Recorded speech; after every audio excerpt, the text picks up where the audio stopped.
షబ్బీర్ అలీ గారు అందరూ కూడా పాల్గొని అంటే జనరల్లీ ఏదైతుందో ఇంకా స్టిల్ ఎన్రోల్మెంట్ ఈజ్ ఆన్ అంటే వాస్తవంగా ఏదైతుందో ఈ పట్టభద్రుల నియోజకవర్గానికి సంబంధించిన ఎన్రోల్మెంట్ ప్రక్రియ మళ్ళీ 23 వరకు దాన్ని పొడిగించడం జరిగింది. The last date for enrolment is 9th November.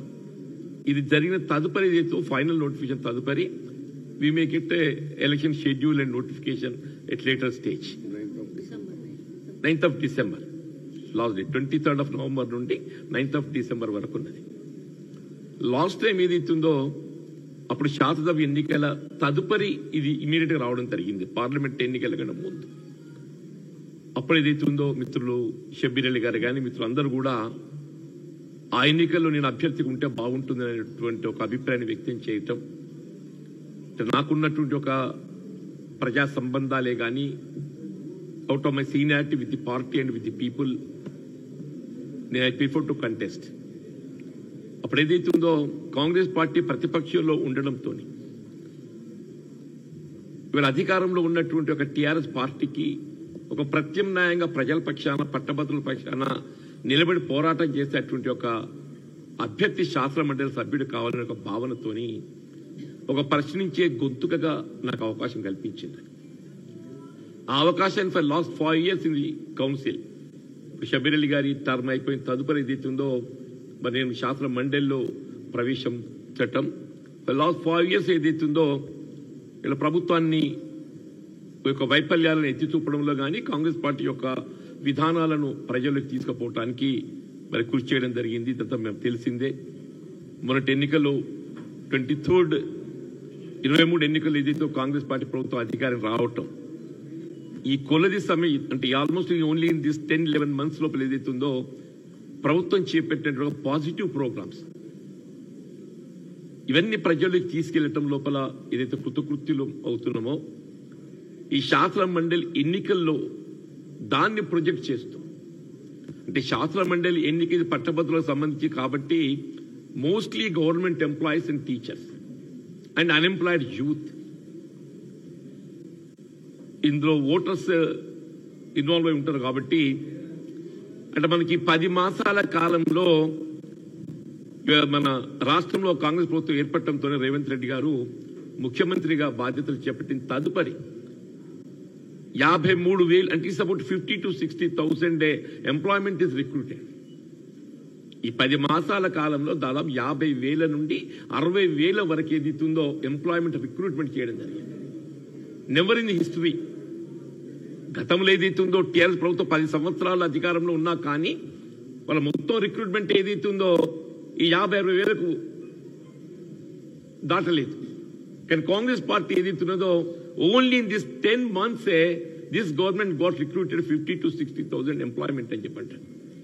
అంటే నిరుద్యోగ యువతలకు హోప్ క్రియేట్ చేసింది. నిరుద్యోగ యువతలు ఏదైతుందో ఒక హోప్ క్రియేట్ చేసింది.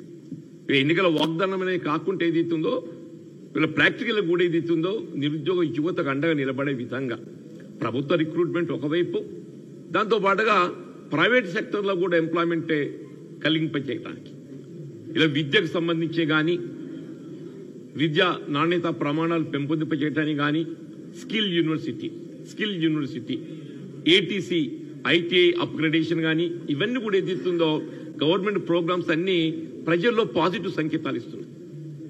ఇవాళ రేపు రాబోయేటువంటి ఈ గ్రాడ్యుయేట్ కాన్స్టిట్యున్సీ తిరిగి నిలబెట్టుకున్న విధంగా గతంలో ఏదైతే నేను ప్రాతినిధ్యం వహించడం జరిగిందో ఈ స్థానాన్ని కాంగ్రెస్ పార్టీ తిరిగి నిలబెట్టుకునే విధంగా అభ్యర్థి ఎంపీకి సంబంధించి అందరి సలహాలు సూచనలు తీసుకోవడం జరిగింది.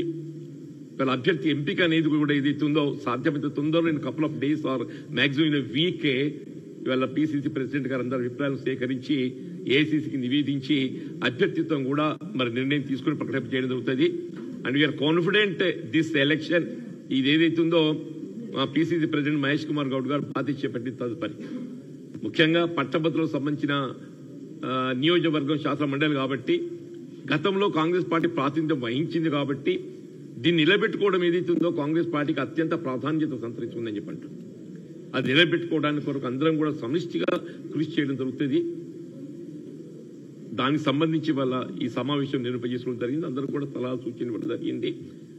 దీపాదాస్ మున్షి గారు ఏదైతే ఉందో ముఖ్య అతిథిగా వారు పాల్గొని అందరి అభిప్రాయ సేకరణతో పాటుగా అభ్యర్థిత్వ నిర్ణయం కూడా త్వరలో తీసుకోవడం జరుగుతుంది. Party will decide who will contest and who will the candidate అనేది పార్టీ డిసైడ్ చేస్తుంది. ఐఎమ్ సారీ, నా సీట్ అనేది కాదమ్మా, నా సీట్ అయినా అన్న పార్టీ నిర్ణయించింది. నా సీటు నేను నిర్ణయించుకోలేదు, నా సీటు పార్టీ నిర్ణయించింది. ఇవాళ కూడా ఎవరు అభ్యర్థి అనేది ఇదితో పార్టీ నిర్ణయిస్తుంది. కాంగ్రెస్ పార్టీకి ఒక సాంప్రదాయం ఉన్నది, ఎవరికి వారు అభ్యర్థులు ప్రకటించుకోవడం కాదు. ఎవరికి వారు అభ్యర్థులు ప్రకటించుకోవడం కాదు. కాంగ్రెస్ పార్టీకి ఒక సాంప్రదాయం ఉన్నది. ఆ సాంప్రదాయానికి అనుగుణంగా పార్టీ ఎవరు నిర్ణయం చేసిన నేననే కాదు ఎవరైనా కానీ అంటూ నేను party party will decide he will be candidate including me నాకు ఎట్లా ఐడియా ఉంటుంది?